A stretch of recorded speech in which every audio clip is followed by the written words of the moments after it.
I don't know, Mick, it seems like everybody wanted the Epstein files released, and then now they don't, because U.S. Attorney General Pam Bondi has defended the Justice Department's handling of the Epstein files at a hearing this week, as lawmakers, including Republicans, expressed frustration about the amount of material that was put out there and then redacted.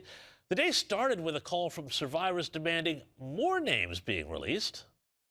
The people who have harmed us, they are hidden, while survivors have been exposed.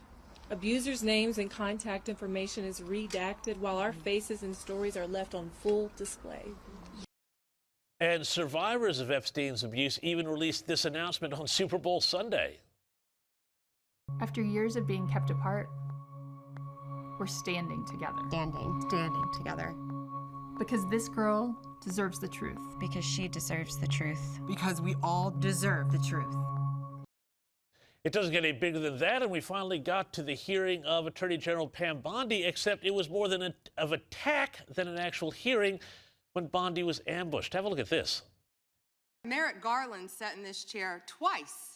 Attorney General Bondi. No, can I finish my answer? No, I'm going to reclaim my time. We're not going to answer this question, so let me just Chairman, say this. I'll direct it to what you. a massive No, I'm cover-up. answering a question. Chairman, will you restore her time? The witness is interrupted. I'm not going to get in the gutter with this woman. Stop the She's time doing theatrics. and let me have my... You showed it. I find it. How many have you indicted? Excuse me. I'm going to answer the question. Answer my question. No, I'm going to answer the question the way I want to answer the question. No, Your you're going to answer the theatrics are question the ridiculous. way I asked it. You can let her filibuster all day long, but not on our watch. Reclaim Not it? on our time. No way. Reclaim And I it? told you about that, Attorney General, before you started. You don't tell me Yeah, oh, I anything, did tell you because we washed saw up what you did in the loser Senate. Lawyer, not even a lawyer. Mick, that was less the Senate than Jerry Springer. What did you make of it all? James, listen, I've been on those hearings. I've been on both sides of those hearings. I've been sitting behind the dais asking the questions. I've been the person answering the questions. They are theatrical by design anyway. You very rarely find anything out new or interesting in these hearings. Most members of Congress are trying to get material for their social media, but I've never seen one like this. I felt like buying popcorn and just sitting back and watching the show. But put the hearing aside, it's hard to imagine the administration handling the Epstein situation any worse. The next day after that hearing, the Republican chairman of the Oversight Committee came out and said that he was going to continue to hold hearings until he got to the bottom of things. These are Republicans. These are not anti-Trump Republicans. These are folks who like Donald Trump, support Donald Trump, who are coming out to say now that the Epstein thing is not going away. It's hard to imagine that the administration, the Department of Justice, handling it any worse than they have. This slow trickle of new information is going to come out. Keep in mind, we've only seen roughly, by some estimates, half of the documents so far.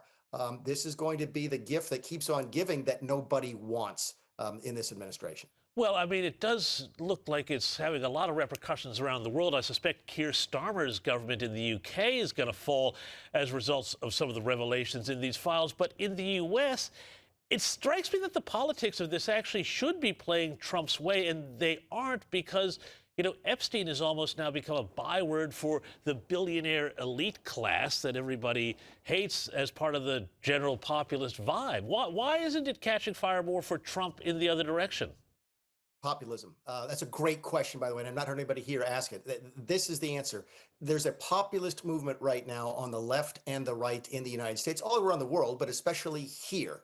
And it's the populists who say to themselves, you know what, we don't care who the rich and powerful are, if they're Democrats or Republicans. We're sick and tired of them getting treated differently than ordinary folks. That's sort of a populist message. And it's folks on the populist left and the populist right who are not going to let this go. And keep in mind, the populist right is Donald Trump's base. They love Donald Trump. They really do. But he ran saying that he would expose the Epstein files. They expect him to disclose the Epstein files. It hasn't happened fully yet. And they're not going to forgive him forever.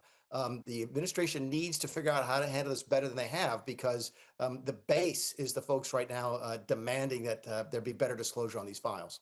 Yeah, it does sort of feel like we could be in a situation where, as the saying goes, the revolution eats its own. I want to turn to foreign policy a bit here, Mick, because Israel's Prime Minister Benjamin Netanyahu, he's been at the White House this week with Iran dominating the agenda. Now, both leaders signaled that there's plenty of work to do still to reach some sort of deal with Tehran. On Truth Social, following the meeting, Trump said that if a deal cannot be reached with Tehran, we will just have to see what the outcome will be. Last time Iran decided that they were better off not making a deal, they were hit with midnight hammer. Netanyahu also finally committed to joining Trump's board of peace in Gaza. A lot to unpack from this, but we're still not seeing the big action that Trump seemed to have been foreshadowing on Iran. What's the holdup? Is it actually just maybe too complicated a mission to try and topple these leaders with airstrikes in Tehran?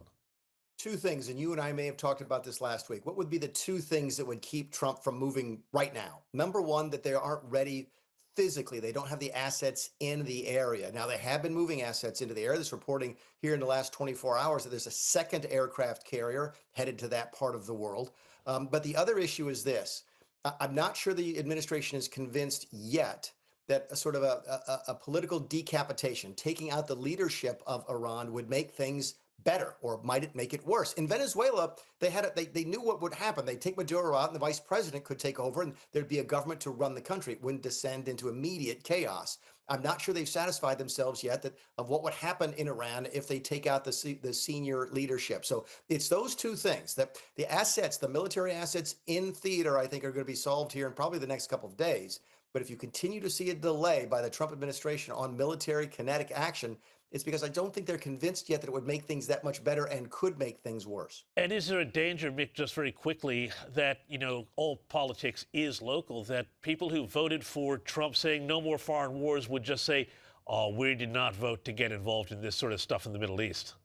No, I don't think that's part of the deal here. As long as there's not a prolonged engagement, the base may have reacted negatively in a very short term to Venezuela, but they're not penalizing the president because we don't have permanent boots on the ground. There's not an extensive engagement of soldiers on the ground there in Venezuela. And the same would be true in Iran. Yeah, you're right. You put troops on the ground in Iran, there could be a backlash. But sort of this tomahawk diplomacy, tactical strikes, I think, would be politically very palatable here right now. Mick Mulvaney, thanks so much for your time. Always fun to talk it all through. Thanks, James.